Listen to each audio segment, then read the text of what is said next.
여러분, 우리는 누구나 한 번쯤 누가 내 마음도 좀 씻겨줬으면 좋겠다라는 그러한 생각이 들 때가 있습니다. 우리가 몸은 씻을 수 있지만 우리의 영혼은 씻을 수 없는 날들이 있습니다. 사람들 앞에서는 웃고 있고 또 일상에 문제 없이 돌아가고 있는데 여전히 속에서는 죄책감이 남아 있고 과거의 실수와 상처들이 마음 한편에 얼룩처럼 남아 있습니다.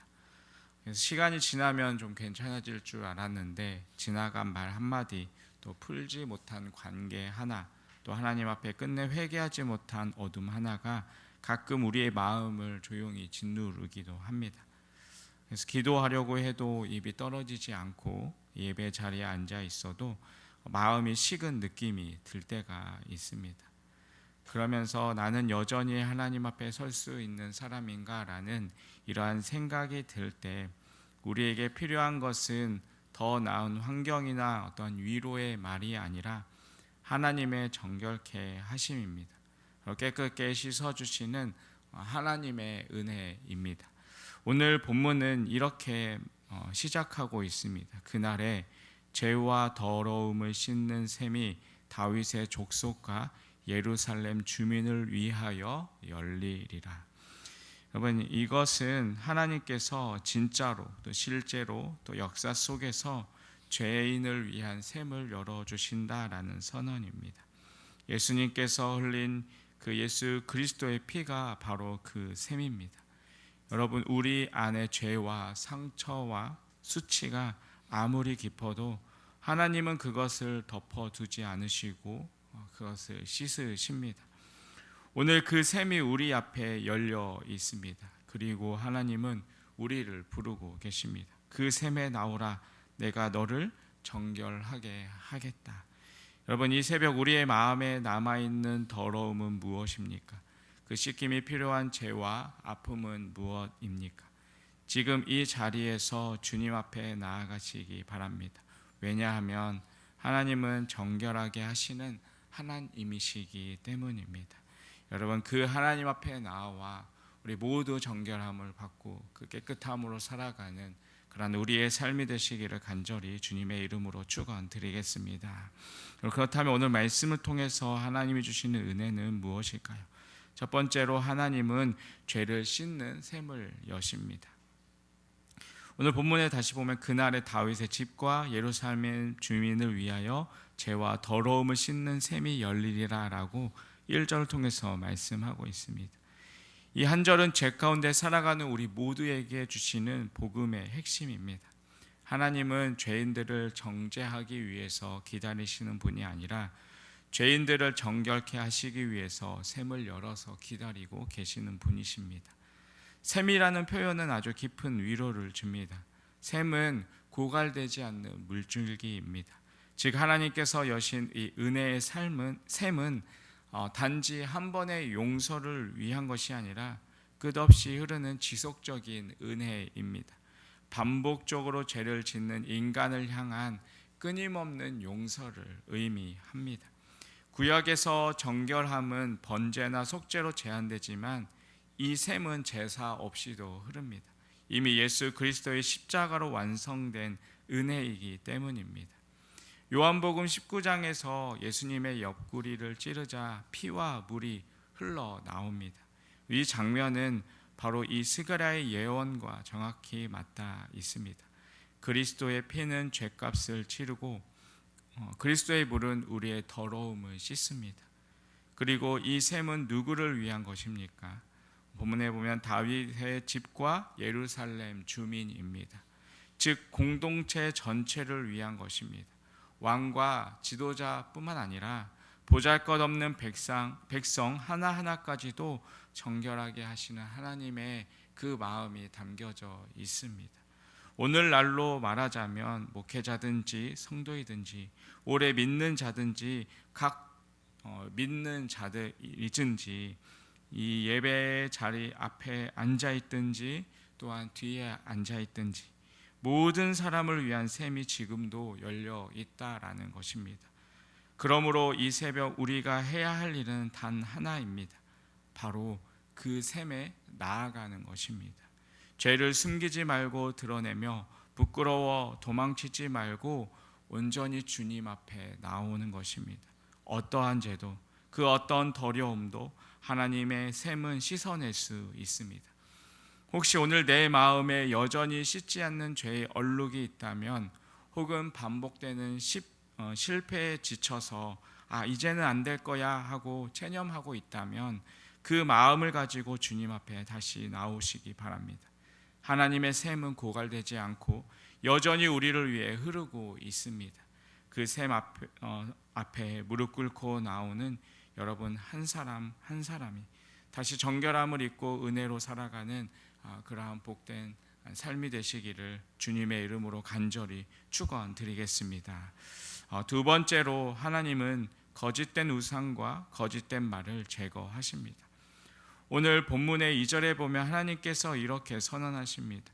만군의 여호와가 말하노라. 그날에 내가 우상의 이름을 이 땅에서 끊어서 기억도 되지 못하게 할 것이며 거짓 선지자와 더러운 귀신을 이 땅에서 떠나가게 할 것이라.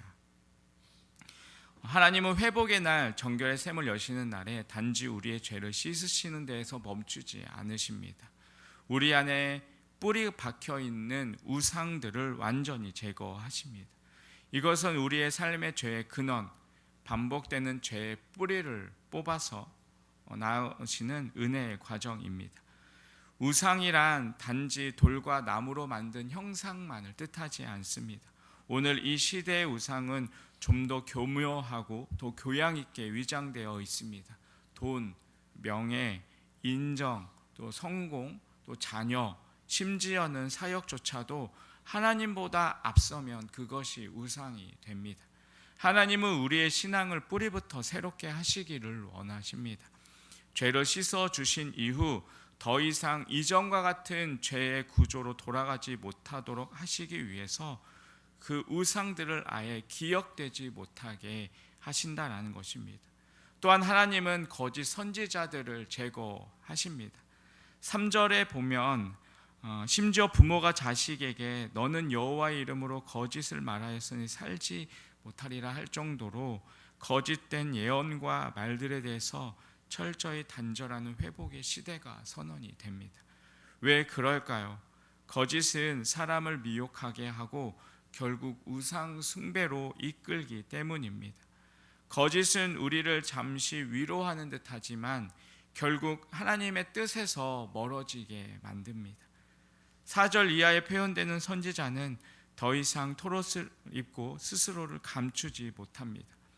자기가 예언자인 척 하던 자가 나는 선지자가 아닙니다 라고 말하게 되고, 심지어 손에 난 상처가 들킬까 봐 두려워 말합니다.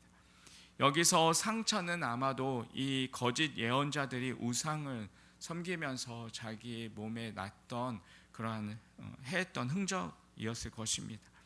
하나님은 그 거짓된 외형, 또 위선적인 그러한 종교적인 행위들을 모두 드러내고 참된 신앙만을 남기기를 원하십니다. 오늘 안에 있는 이런 거짓 신앙의 흔적이 여러분 없습니까? 겉으로는 정말 예배자 같지만 속으로는 세상적인 기준을 가지고 사는 그러한 모습은 없으십니까? 하나님 앞에서 정직한 신앙을 가로막고 있는 위선과 타협은 무엇입니까? 하나님은 그것을 지워주시고 끊어주시고 새롭게 하시겠다라고 선언하십니다. 회복은 단지 용서받는 것이 아닙니다. 이전의 죄의 구조를 완전하게 끊고 새로운 믿음의 구조로 다시 세워지는 것입니다. 그래서 하나님은 우상을 끊고 거짓된 신앙을 드러내시고 진실한 예배자를 만들어 가십니다. 여러분, 하나님은 오늘도 우리 안에 감추어진 우상을 다루고 계십니다. 진실한 믿음, 거룩한 정직함, 하나님만을 중심에 모시는 삶을 세우기 위해 우리 안에 위장된 것들을 부수시는 은혜를 주고 계십니다. 그 은혜 앞에 정직히 서고 거짓된 신앙에서 돌이키는 그러한 우리의 삶이 되시기를, 그래서 우리의 삶이 하나님만을 예배하는 참된 예배자의 삶으로 회복되시기를 주님의 이름으로 간절히 축원드리겠습니다. 마지막으로 하나님은 남은 자를 연단하셔서 자기 백성으로 삼으십니다. 오늘 본문의 마지막은 놀랍고도 깊은 회복의 메시지로 이어집니다. 7절에서 하나님은 내 목자 내짝된 자를 치라라고 명령을 하시면서 목자가 치임으로 양들이 흩어지게 될 것을 말씀하십니다. 이 말씀은 마태복음 26장 31절에서 예수님께서 십자가를 지시기 전에 제자들에게 하신 말씀과 연결됩니다. 마태복음 26장 31절에서 예수님이 이렇게 말씀하십니다. 오늘 밤에 너희가 다 나를 버리리라. 기록된 바 내가 목자를 치리니 양의 떼가 흩어지리라 하였느니라고 말씀하십니다. 예수님은 바로 이 스가랴의 말씀을 자기 자신에게 적용하셨습니다. 즉 하나님의 목자 되신 예수 그리스도께서 치심을 당하실 때 그분의 백성들은 흩어졌고 혼란에 빠졌지만 바로 그 사건이 회복의 시작이 되었다라는 것입니다. 하나님은 예수님의 그 십자가를 통해서 죄 씻은 셈을 여시고 그 다음에 하신 일은 무엇입니까? 바로 남은 자를 다시 불러 모으시는 일이십니다. 8절에 보면 땅의 3분의 1이 끊어지고 죽임을 당하지만 3분의 1은 남김을 당하고 또 하나님이 그들을 불 가운데로 인도하신다라고 말씀하십니다. 그래서 오늘 8절에 보면 여호와가 말을 하노라 이 온 땅에서 3분의 2는 멸망당하고 3분의 1은 거기서 남은 일이니라고 말씀하십니다. 그러면서 이어지는 9절에 보면 내가 그 3분의 1을 불 가운데 던져 은같이 연단하며 금같이 시험할 것이라 라고 말씀하십니다. 여러분 이것은 징계가 아니라 연단입니다. 버리심이 아니라 바로 다듬으심이십니다. 하나님은 당신의 백성을 금이나 은처럼 연단하셔서 거룩한 성품을 입히시고 흔들림 없는 믿음을 갖도록 하십니다. 여러분 우리는 종종 이렇게 기도합니다. 하나님 저를 사용해 주세요. 하지만 하나님은 먼저 이렇게 말씀하십니다. 그렇다면 내가 너를 먼저 연단하겠다. 내 백성답게 내가 만들겠다라고 말씀하십니다. 여러분 이 연단은 고통스럽습니다. 믿음의 눈이 없으면 그 과정을 버팀처럼 어쩌면 그 과정을 버리는 것처럼 그렇게 느낄 수 있습니다. 하지만 성경은 이렇게 말씀하고 있습니다. 9절의 말씀에 보면 이어서 그들이 내 이름을 부르리니 내가 들을 것이며 나는 말하기를 이는 내 백성이라 할 것이요 그들은 말하기를 여호와는 내 하나님이라 하리라. 여러분 이것이 얼마나 복된 장면입니까? 연단을 통과한 후에 진짜 믿음을 고백하게 되는 것입니다. 여호와는 내 하나님이십니다. 여러분 이 고백은 단순한 종교적인 문장이 아닙니다. 불같은 신앙을 지내오며 하나님만을 붙잡고 나온 인생들의 생생한 신앙 고백입니다. 하나님도 말씀하십니다. 이는 내 백성이다. 여러분 하나님과 백성 사이의 진정한 관계 회복이 일어나는 순간입니다. 그냥 용서받은 죄인이 아니라 하나님의 소유된 백성으로 하나님의 뜻에 순종하는 거룩한 삶으로 회복되는 것입니다. 여러분 혹시 여러분의 삶 가운데 이 연단의 시기를 혹시 지나고 계십니까? 여러분 기도해도 길이 보이지 않고 상황은 더 힘들어지는 것 같으십니까? 여러분 그렇다면 기억하십시오. 하나님은 여러분을 버리신 것이 아니라 금처럼 연단하고 계신 것입니다. 여러분 그 연단이 끝날 때 우리는 하나님 앞에 더욱 순결한 믿음으로 서게 될 것입니다. 그리고 하나님은 여러분을 향해서 이렇게 말씀하실 것입니다. 이는 내 백성이다.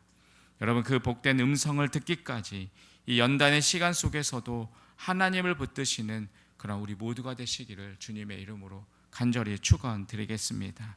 여러분 오늘 스가랴 13장의 말씀은 마치 깊은 골짜기를 지나서 마침내 빛을 마주하게 되는 여정과 같습니다. 처음에는 죄의 현실을 마주합니다. 우리를 더럽힌 우상과 거짓된 영의 영향력을 하나님께서 어떻게 철저하게 제거하시는지를 보여주십니다. 그 다음에는 목자가 치심으로 인해 열려진 구원의 문을 보았습니다. 그리고 예수 그리스도께서 치심을 당하심으로 우리를 위한 생명의 샘이 터졌습니다. 그리고 마지막에는 연단 가운데 남은 자들을 다시 하나님의 백성으로 삼으시는 회복의 은혜를 보았습니다. 이 모든 흐름은 결국 예수 그리스도 안에서 완성되는 회복의 복음입니다. 그리스도는 십자가에서 치심을 당하시고 그 피로 우리의 죄를 씻으시며 그 사랑으로 우리를 연단하셔서 마침내 하나님의 소유된 백성으로 세우셨습니다. 오늘 이 새벽 하나님은 우리에게 물으십니다. 너는 내 백성이냐? 너는 지금 내 안에 있느냐? 그리고 동시에 말씀하십니다. 돌아오라. 내가 너를 씻기고 내가 너를 연단하여 너를 나의 사람으로 다시 세우겠다. 여러분, 신앙은 죄를 잊는 것이 아니라 죄를 씻음 받은 은혜를 기억하며 살아가는 것입니다. 신앙은 고난을 피하는 것이 아니라 고난 속에서도 나를 다듬고 계시는 하나님의 손길을 신뢰하며 살아가는 것입니다. 신앙은 내가 하나님을 붙드는 것이 아니라 하나님이 나를 붙드셨다라는 그 고백 속에서 매일을 살아가는 것입니다. 여러분, 혹시 죄로 인해서 낙심한 분이 계십니까? 혹시 하나님이 너무나 멀게 느껴지고 계십니까? 혹시 기도에도 응답이 없어서 마음이 혹시 식어가고 계십니까? 오늘 주님은 말씀하십니다. 내가 너를 위해서 샘을 열었고 지금도 너를 정결하게 하기를 원한다. 연단을 끝까지 견뎌내라. 내가 너를 금과 같이 만들고 마침내 너는 여호와는 내 하나님이십니다 라는 고백을 하게 될 것이다. 여러분, 이 은혜의 회복이 오늘 이 새벽 우리 모두에게 새롭게 임하게 되기를 간절히 주님의 이름으로 축원드리겠습니다. 그래서 우리의 삶이 그 은혜로서 하나님의 백성의 삶을 살아갈 수 있는 그러한 우리 모두의 삶이 되시기를 간절히 주님의 이름으로 축원드리겠습니다. 기도하겠습니다. 하나님 아버지, 죄인된 우리를 위하여 생명의 샘을 열어주심에 감사드립니다. 우리의 마음이 굳어질 때마다 다시 이 은혜의 샘물로 나아가게 하시고 연단 속에서도 주님이 우리를 금과 같이 단련하심을 믿게 하여 주시옵소서. 오늘도 여호와는 내 하나님이시다라는 고백하는 그 믿음으로 살아가게 하시고 끝날까지 주님의 백성으로 부끄럽지 않도록 우리를 붙들어 주시옵소서. 예수님의 이름으로 기도드립니다. 아멘.